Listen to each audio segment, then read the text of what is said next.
Bangladesh cricket অঙ্গনে নতুন করে উত্তেজনা। পেসার মুস্তাফিজুর রহমানকে আইপিএল 2026 থেকে বাদ দেওয়ার ঘটনার পর বাংলাদেশ সরকার দেশের সকল আইপিএল সম্প্রচার নিষিদ্ধ করেছে। বাংলাদেশ সরকার ঘোষণা করেছে দেশে কোনো আইপিএল খেলা বা অনুষ্ঠান সম্প্রচার করা যাবে না যতক্ষণ না নতুন নির্দেশ আসে। এই সিদ্ধান্ত এসেছে সরকারের তথ্য ও সম্প্রচার মন্ত্রণালয়ের একটি নোটিশের মাধ্যমে, যা বলেছে এই সিদ্ধান্ত জনস্বার্থে নেওয়া হয়েছে এবং মুস্তাফিজকে বাদ দেওয়ার কারণে দেশ জুড়ে জনমনে বিরূপ প্রতিক্রিয়া তৈরি হয়েছে। এটি শুধু একটি স্পোর্টস সিদ্ধান্ত নয়, এটি বড় হয়ে উঠেছে ক্রিকেট ও কূটনীতির মাঠেও।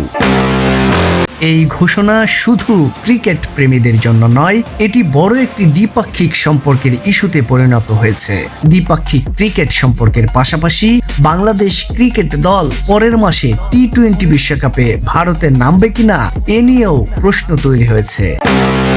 আইপিএল বাংলাদেশের সবচেয়ে জনপ্রিয় বিদেশি ক্রিকেট লিগগুলোর একটি। প্রতি বছর কোটি দর্শক এই টুর্নামেন্ট অনুসরণ করেন। এমন প্রেক্ষাপটে মুস্তাফিজুর রহমানকে দল থেকে বাদ দেওয়ার সিদ্ধান্ত বাংলাদেশি ক্রিকেট প্রেমীদের মধ্যে ক্ষোভ তৈরি করেছে। ভারতীয় সংবাদ মাধ্যমগুলোতে খবর এসেছে, এই ঘটনার প্রতিক্রিয়ায় বাংলাদেশে আইপিএল সম্প্রচার বন্ধের সিদ্ধান্ত এসেছে।